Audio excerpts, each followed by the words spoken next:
Hello बच्चों, एक बार फिर से स्वागत करता हूं मैं आपका आपके अपने YouTube channel brainstorm of commerce में।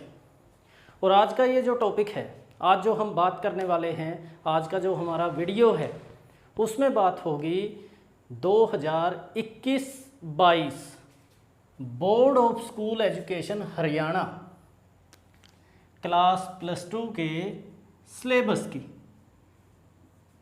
क्योंकि आपको पता है सिलेबस कम हुआ है। आज मैं ये जो वीडियो है सिर्फ उसी लिए लेकर आया हूँ ताकि +2 क्लास के जो बच्चे हैं, जो board of school education Haryana में फ़िलहाल स्टडी कर रहे हैं, जिनका बैच है 2021-22 2021-22, आज मैं आपको सिलेबस के बारे में बताऊंगा, अकाउंटेंसी और बिजनेस स्टडीज़। सिलेबस पर आगे बढ़ने से पहले यदि आप चैनल को फर्स्ट टाइम विजिट कर रहे हैं, आज पहली बार आए हैं चैनल पर, तो जल्दी से चैनल को सब्सक्राइब कर लें, क्योंकि भविष्य में आपको इस चैनल पे बहुत ही अच्छे और बढ़िया वीडियो मिल जाएंगे ताकि आप अपनी तैयारी आसानी से कर पाओ। आज हम बात करेंगे सिलेबस की। पहले मैं बताता हूँ आपको अकाउंटेंसी के बारे में। जैसा कि आपको पता है, board of school education Haryana, जिसे आमतौर पे हरियाणा बोर्ड के नाम से जाना जाता है, या board of school education Haryana Bhiwani, इसमें आपकी जो अकाउंटेंसी है उसके 2 हिस्से हैं। एक तो है पार्ट ए और एक है पार्ट बी। ये जो पार्ट ए है ये भी आपको 30 नंबर का मिलता है, क्योंकि 60 नंबर का पेपर है आपका। और जो पार्ट बी है ये भी आपको 30 नंबर का मिलता है। दोनों जो पार्ट हैं वो इक्वल हैं, 30-30 मार्क्स ईच। यहाँ पर आपका जो पार्ट ए की अगर मैं बात करूँ, टोटल 6 चैप्टर आपको दिए जाते हैं। पहला है नॉन प्रॉफिट ऑर्गेनाइजेशन या नॉट फॉर प्रॉफिट ऑर्गेनाइजेशन। दूसरा है पार्टनरशिप फंडामेंटल। थर्ड चैप्टर है आपका change in profit sharing ratio among existing partners. Fourth है एडमिशन ऑफ ए पार्टनर। और फिफ्थ चैप्टर आपको मिलता है रिटायरमेंट और डेथ ऑफ ए पार्टनर। यहाँ पर पार्ट ए में आपका एक 6th चैप्टर आता है जिसका नाम है डिसोल्यूशन ऑफ पार्टनरशिप फर्म।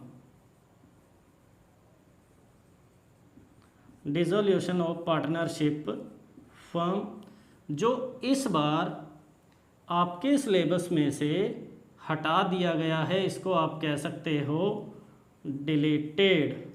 ये एक ऐसा चैप्टर है जो पार्ट ए में से इस बार के लिए हटा दिया गया है। इसका मतलब क्या हुआ, जो आपकी पहली बुक है उसमें टोटल 6 चैप्टर थे, और जो 6ठा चैप्टर आपके पास आता है डिसोल्यूशन ऑफ पार्टनरशिप फर्म, वो इस बार आपके सिलेबस में नहीं है।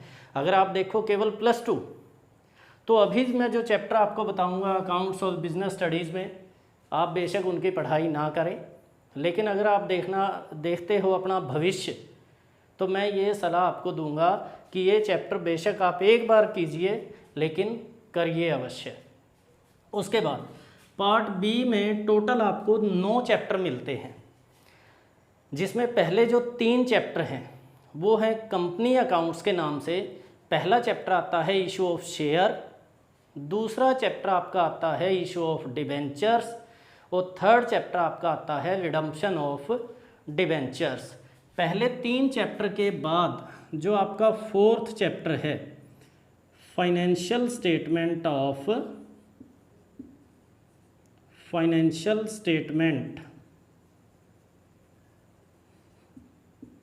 ऑफ कंपनीज, जो कंपनीज हैं उनकी फाइनेंशियल स्टेटमेंट। 5th चैप्टर आपको मिलता है analysis of financial statement of companies. 6th chapter आपको मिलता है फाइनेंशियल स्टेटमेंट में कॉमन साइज स्टेटमेंट।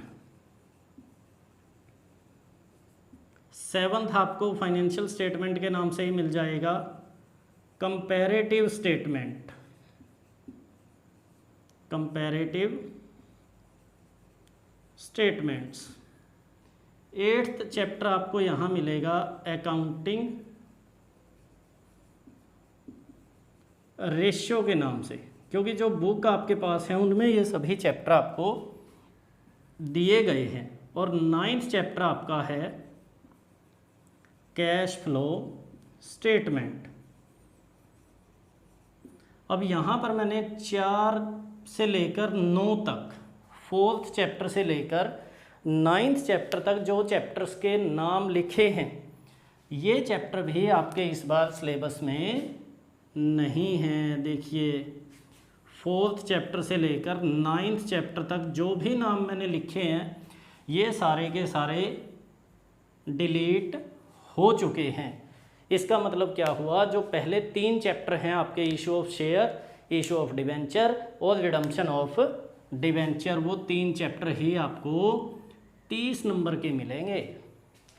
तो ये कहीं ना कहीं आपके लिए एक अच्छी बात भी है, क्योंकि पहले आपको 9 चैप्टर करने पड़ते थे, 30 मार्क्स का पेपर उसमें से मिलता था, लेकिन इस बार आपको केवल 3 चैप्टर करने हैं, पहले 3 चैप्टर, उन्हीं में से आपको 30 मार्क्स का जो पेपर है वो मिल जाएगा। ये तो बात हुई अकाउंट्स की। पार्ट ए में से आपका एक चैप्टर कटा है 6th, और पार्ट बी में से पहले 3 चैप्टर आपके सिलेबस में हैं, और चैप्टर नंबर 4 से लेकर चैप्टर नंबर 9 तक ये जो आपके 6 चैप्टर हैं ये आपके सिलेबस से हट चुके हैं। अब बात आती है बिजनेस स्टडीज़ की। बिजनेस स्टडी में आपको पहली और दूसरी दोनों यूनिट आपको पढ़नी है। जो 3rd यूनिट है आपकी बिजनेस इन्वायरमेंट के नाम से, बिजनेस इन्वायरमेंट, जिसमें हम बिजनेस इन्वायरमेंट का सिग्निफिकेंस और डायमेंशंस के बारे में पढ़ते हैं, वो नहीं है। इसके बाद आपकी जो यूनिट 10 है, यूनिट 10 है आपकी फाइनेंशियल मार्केट के नाम से, जिसमें हम फाइनेंशियल मार्केट और स्टॉक एक्सचेंज के बारे में पढ़ते थे। उसके बाद आपकी है 12th यूनिट, जिसका नाम है कंज्यूमर प्रोटेक्शन। कंज्यूमर प्रोटेक्शन आपकी ये यूनिट है। और उसके बाद है 13th और लास्ट यूनिट, जिसमें है एंटरप्रेन्योरशिप। एंटरप्रेन्योरशिप की डेवलपमेंट के बारे में हम पढ़ते हैं। एंटरप्रेन्योरशिप डेवलपमेंट, ये 4 यूनिट हैं जो इस बार के लिए आपके सिलेबस से हटा दी गई हैं। कौन कौन सी? आपकी 3rd unit, 10th unit, 12th और 13th। इसका मतलब क्या हुआ, बिजनेस स्टडीज़ के अंदर 1st यूनिट है आपकी, 2nd यूनिट है, 4th है, 5th है, 6th, 7th, 8th, 9th और 11th। ये यूनिट्स हैं आपकी। टोटल 13 यूनिट थी, जिनमें से 4 यूनिट हटा दी गई हैं। ये यूनिट आपको इस बार पढ़नी है। और ये वाली जो यूनिट हैं, जो 4 के मैंने नाम लिखे, ये भी आपके सिलेबस में से डिलीट हो चुकी हैं, मतलब आपके सिलेबस में से इनको हटा दिया गया है। आज का जो वीडियो था उसका बनाने का मेरा उद्देश्य यही था, क्योंकि बच्चे पढ़ाई कर रहे हैं। अब आपको पता है, जब तक बच्चों को सिलेबस के बारे में ना पता हो तब तक वो कंटिन्यू सारे चैप्टर जो हैं वो करते रहेंगे। और अगर उन्होंने कोई ऐसा चैप्टर तैयार कर लिया जो इस बार पेपर में नहीं आएगा, तो वो कहीं ना कहीं बच्चों को नुकसान पहुंचा सकता है, क्योंकि उस चैप्टर पे टाइम लगाने का मतलब है आपके +2 के एग्ज़ाम के पॉइंट ऑफ व्यू से अगर देखा जाए तो वहाँ आप अपना टाइम ख़राब कर रहे हो। और जैसा कि मैंने शुरू में कहा था कि चैनल को आप सब्सक्राइब कर लें, क्योंकि मुझे ऐसा लगता है कि जो इन्फॉर्मेशंस आपको दी गई हैं सिलेबस की ही सही। देखिए सिलेबस में एक बार फिर से बता देता हूँ, board of school education Haryana की बात कर रहा हूँ मैं, हरियाणा बोर्ड, क्लास +2 2021-22 के लिए जो आपका सिलेबस है अकाउंटेंसी और बिजनेस स्टडीज़ का। अगर आप चैनल पे पहली बार आए हैं तो सब्सक्राइब अवश्य कर लेना। और यदि आपको वास्तव में लगता है कि ये जो इन्फॉर्मेशन आपको दी गई है आपके लिए अच्छी है, आपके लिए फ़ायदेमंद है, आपके लिए लाभदायक है, तो आप वीडियो को लाइक अवश्य करें। आपका सुझाव, आपका साथ, आपका प्यार कमेंट के रूप में अवश्य दें और वीडियो को ज़्यादा से ज़्यादा शेयर करें।